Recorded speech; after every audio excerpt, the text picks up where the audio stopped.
You mentioned bonds. Okay, so bonds, most people will kind of understand, like, oh yeah, bonds are a little bit more conservative, obviously than stocks or equities, and you got to have bonds in your portfolio, or at least when it comes to a conservative portfolio.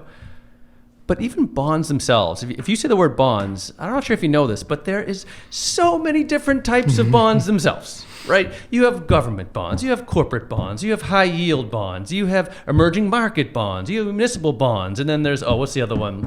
Agency bonds or whatever it is, mortgage-backed securities, which are bonds. I mean, I share that with you because for people that are kind of trying to construct their own portfolios, I mean, God bless you. Because we know how much work it goes into constructing it. Because when we just take a look at that one sleeve, when we say sleeve, so like that 140% allocation into bonds, we're slicing and dicing between all of these different spots, and we need to understand the upside and downside of government bonds and all the different government bonds they are for tips or treasury inflated protected securities and agency bonds like we're talking about, versus EM bonds, and so again, if you're building your own portfolios, I hope that you have these types of information to bear and not just relying on Yahoo Finance and Google or whatever, because there's so much to choose from, and finding that balance takes time and takes effort.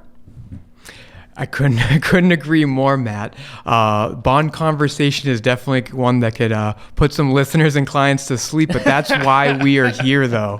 I cannot emphasize that enough.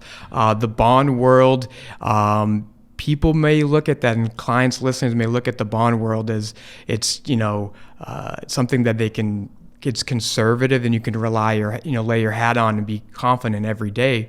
But as we experienced in the last few years, bonds can be turbulent.